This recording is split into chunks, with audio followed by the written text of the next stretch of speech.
Hello and welcome to the Game Lore Archives. I'm Joe. And I'm Daniel. And in today's episode we're going to be discussing the various religious faiths found in the world of Sanctuary. Well, when I say we are going to discuss every religion, I mean I'm going to make Dan tell you every smaller religion as fast as possible. Wait, what? Yep, then we can discuss the main religions of the world. But there's loads, and I was up till midnight on the phones for Red Nose Day. So, too bad. We don't have all day, so crack on. Well, I guess I'll start with the barbarians, who don't worship a religion or a god. Instead, they revere the three spirits, Korlik, Madwak, and Talik, all ancient Nephilim who stayed behind in death to protect the World Stone. Similarly, necromancers don't follow a single religion, instead dedicate themselves to a great cycle of being, a philosophy that places a concept called the balance above all things.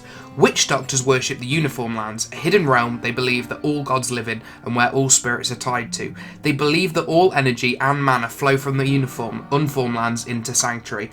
They perform human sacrifices thinking it will please the gods so they don't stop the flow of life. The Unformed Land is very possibly the same place as the Land of the Dead where the necromancers draw their powers from. Next to the peoples of the Ascari, aka the Amazons, they follow a polytheistic religion, which means they worship many different gods, although in this case many goddesses, as they are complete women-orientated society. Each goddess is represented for a total facet of the Amazonian life. Their prime deity is Athulua, who rules the weather and seasons. They believe their gods play a huge role in defeating their primeval. The monks of Ivogor optimize polyamic religions and worship 1001 gods. The monks are incredibly spiritual people and believe that their god's divinity manifests itself in all things. Another religion with multiple gods is the people of Exansi, who worship 59 gods, the most revered being Z, god of thieves. You may be thinking that you've never heard of anyone from Exani, but you have, as the wizard from Diablo 3 is from there. Visin is another group of people you may not recognise, but Hadric the blacksmith and the mystic from Diablo 3 follow this religion. The Visin are a group of people who travel around Kejitstan. They worship the All-Mother, who is said to grant the Visin worshippers an ability called the Sight, particularly the women. The sight of a sixth sense, which allows people to experience visions. It's the same thing as the inner eye that the sisterhoods of the sightless eye possess. Druids don't worship any higher beings, but nature itself, and the four elements fire, earth, air, and water. The Triune was a church which worshipped the primevals in a guide of good deities. The Cathedral of Light was started to try and prevent the Triune growing in power. It focused on holding the tenets of heaven. Finally, there is a various small religions of darkness that follow various demonic teachings. These usually lead to dark mages and frequently turn into evil cults that wreak havoc whenever they can. Nicely done. So while Dan catches his breath, I'll start off by discussing Skatism, which is often referred to as the Old Religion. Skatism was practiced across most of Kyrgyzstan and at its core is a blend of both faith and mysticism. Practitioners performed rites to attain a higher state of being which will allow them to perceive past and future events. In fact, its practices are very similar to that of the Tarn Mage clan. Religious faith has waxed and waned throughout Sanctuary's timeline. During the events of the Sin War, when the Cathedral of Light and Temple of Triune were two powerful churches, the population flocked to the faiths and magic was largely unpracticed by the population outside of the mage clans. However, after the Sin Wars had ended, people's minds were wiped of the events. At this point, the population shunned religion while embracing magic, and it's due to the blend of magic and religion which resulted in Skatism's popularity. However, even though it was the biggest religion practiced in the East, its population was still waning. Skatism magic was compiled into a tome titled The Black Book of Lam Esan. However, this would be lost when a religion called Zakarum gained dominance.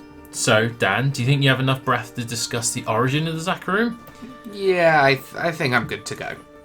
So, the Zakarum faith starts with a man named Akarat, a man from the island of Exansi. Everyone's account of Akarat is largely the same, an unassuming man who was very self-disciplined but also incredibly kind, selfless and compassionate towards everyone. He had become delusioned with society, so joined the ranks of a humble order who meditated and brought enlightenment to try and bring peace around Sanctuary. One night during his meditation, Akarat had a vision of a spectacular display of lights and pure energy filling the sky, and an angel named Inarius came from the energy to Akarat and began teaching him the importance of the holy light. with total devotion while resisting evil. Inarius appointed Akarat as the prophet of his teachings and tasked him to pass those lessons on to anyone who would listen. These lessons would become the 4 tenets of the Zakarum Faith. A famous Herodrum scholar named Que-Hegan believes that Akarat had not in fact seen an angel, but an echo of Uldissian's sacrifice which ended the Sin Wars. He believes this due to multiple mystics having similar visions of light and energy streaking across the sky at the same time. However, no one else says they saw an angel.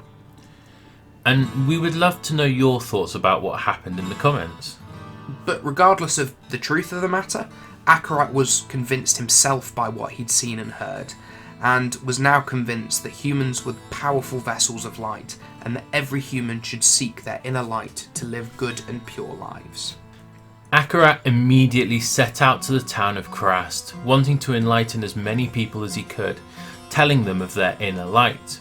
He told them he was not the first to say these words, as the ancients themselves embraced the light. The ancients, of course, being the first batch of Nephilims who were revered as godlike beings. Due to Akarat's own kindness and the conviction in what he was saying, he swiftly gained listeners. What Akarat preached directly spoke to the common man, as it was just about being kind to everyone regardless of class, making it easy for them to embrace. When he had told everyone who would listen, he moved to the next city, until he had gone to every city in Que-Hegan. Some of the more devout followers became disciples and spread the word themselves. Then something really quite strange happened. When Akarat believed he had spread the word to enough people, he walked into the jungles around Krast and just vanished. Whether he lived in the jungle or killed there, or went to some small unnoticeable town, nobody really knows, and he was never seen again. However, that wasn't the end of his faith, far from it. His disciples spread the words, and although Akarat had never intended for his newfound beliefs to become a formal religion, it was clear that his followers were becoming an organised group. People began describing the religion as followers of the ideals of Zechariah, which translates roughly to inner light. Which then eventually changed to the term Zakarum. So, when Akarat experienced his vision, an unrelated thing made the new date system come into place. So this event actually is year 0 of Sanctuary's history, which is brilliant as it means tracking the timeline for this episode was really easy. So 964 years after his vision, an event called the Dark Exile occurs. And we'll go into those events, but the too long didn't read is the 3 primevals begin to walk Sanctuary's surface. The angel Tyrael formed a group called the Herodrum to hunt them down and trap the souls into soulstones, as the primevals can't be killed. Well, they were successful, and in the year 1009 they successfully captured Mephisto, Lord of Hatred. Talrasa trusted the small, humble order, and so asked the Zachary monks to look after the soulstone and keep it safe and isolated from everyone. And the monks agreed, and so they built a temple of order deep within Krast jungles, isolating it from civilization to prevent anyone discovering the soulstone. They built a small village around the temple where they could live in peace, which was completed in around the year 1017. This humble village would be called Provincial and would eventually grow into a very large city. The Zakarum faith continued to spread slowly across Que-Hegan, but remained an informal movement for over 1,000 years. Finally, in the year 1042, Emperor Tassara of Que-Hegan converted to the Zakarum faith to restore the public's faith in him. This move was well founded and successfully stabilised the region. He moved his seat of power to Krast, making it the capital city of Que-Hegan, and granted the Zakarum the position of the official state church, which came with an official hierarchy. So, many sources say that the Zakarum faith is really quite complex in hierarchy, and not many details are known. Well, the highest position of power is called the Que-Hegan, who is the highest authority in the religion. Behind the Que-Hegan is the High Council, who look after various regions between them, and reside in the city of Trevingal. And that bit is 100% accurate. It's the next bit where we're not 100% sure. So, there are other titles that higher ranking members can also hold. These titles consist of Archbishop, Hierophant, Canton, Sexton, And we know all of these are official positions, but we don't know how high, if they're like separate titles for member of the High Council and it's just a title but they're all part of them, or if they're separate completely. To become a priest of the newfound religion, a test of faith must be passed. Nobody but the priests know what these tests entail. However, you can take them from as early as 14 years old. So, between the Zakarum Faith becoming an official church and the Emperor publicly worshipping it, it caused a whole new flood of people who wanted to join the faith. However, not everybody was happy with the change. Many of the higher classes didn't like the idea of being kind to the lower classes, and so banded together to recruit a mercenary army to kill the Emperor and destroy the Zakarum Faith. So, Emperor Tassara called upon General Ruckus. Ruckus was a brilliant general and a tactical genius. His army was massively outnumbered by the mercenaries. However, he outmaneuvered his foes at every turn, and in 3 short years he had defeated the entire rebel force. More impressively, he defeated them without losing a single battle, and these victories shot Ruckus to fame, and he became a living legend. As he too supported the Zakarum Faith, of course it just caused more people to begin following him. Tassara worried about Ruckus' newfound popularity, so asked him to go to the west and enlighten them of the ways of the Zakarum. So Ruckus agreed, but he didn't want to spread the word of the Zakarum. He had his own hidden motives, and we'll catch up with Ruckus in a future episode. So while he goes away and this happens, the church tries to spread the faith to the western kingdoms. So they send their most charismatic priests to convert anywhere they could, along with Ruckus, but separately. Many priests died long before they reached their destination, and the few survivors that did return home started telling them horror stories of harsh weathers, lack of supplies, bandit attacks, and monsters roaming the wilds.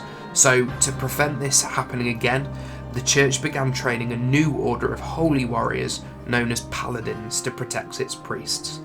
The first batch of paladins were called Protectors of the World, and they accompanied the second batch of priests and fought anyone that threatened them. The crusade was successful, and the religion was brought to many people of the West. The Zakarum faith remained popular across the entirety of Que-Hegan and continued to grow for another 150 years until a man called Zebulon takes the mantle of Que-Hegan. Zebulon is, of course, a devout Zakarum believer. However, he believes that its popularity had affected the faith, and the church needed to be reformed to reflect its much humbler beginnings.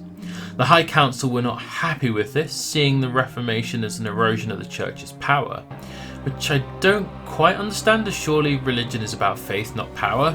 Well, yes, ideally, but their actions will become a little bit clearer as we carry on. Fair enough. So they did their best to prevent Zebulon from proceeding with the Reformation. However, Zebulon was in charge and refused to listen to their counsel. He passed away before these changes could take place. But what's unclear is how he died? Yes, it's never written anywhere in history how Zebulon died. Zebulon.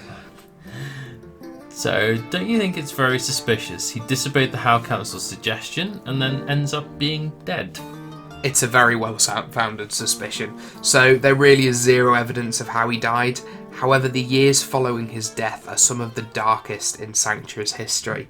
In the year 1225, Karamat becomes the new Que-Hegan and undid everything Zebulon had started with the Reformation, and along with the council, he begins to ensure nothing like this happens again. The High Council manipulate Karamat into changing the Zakarum faith into an incredibly strict religion. Anyone who didn't conform were punished severely, and this change marked the beginning of the Zakarum Inquisition. As Dan stated, the Zakarum Inquest was a brutal time and became known as the Time of Troubles. Missionary work, which is usually about performing services such as providing education and healthcare, takes on a more martial role. The church always had a small militia of 12 Grand Inquisitors who were used to detect corruption in the population. However, they soon increased the number of Grand Inquisitors who gained the role of judge, jury and executioner. Anyone who followed a different religion were brutally suppressed none more so than people who still followed the Skatism. Any non-religious person was judged as corrupted and were tortured in the name of purification. While this proceeded, the church also decided it was time to bring the paladin orders back, so trained a new order of paladins called the Hand of Zachary. This new paladin order swept through the Western Kingdoms, killing anyone they couldn't convert, classing them as tainted by demonic contamination. The Zachary population were one of the most affected in the West and suffered heavy casualties, and in 1247 some of the paladins grew disillusioned with the church and realised that the methods were evil, so rebelled, forming their own paladin order. They chose to protect innocence whilst combating evil in a more head-on manner. However, the many paladins that were left were small compared to those who remained, and the Inquisition continued until most of the world had been converted to the Zakarum religion.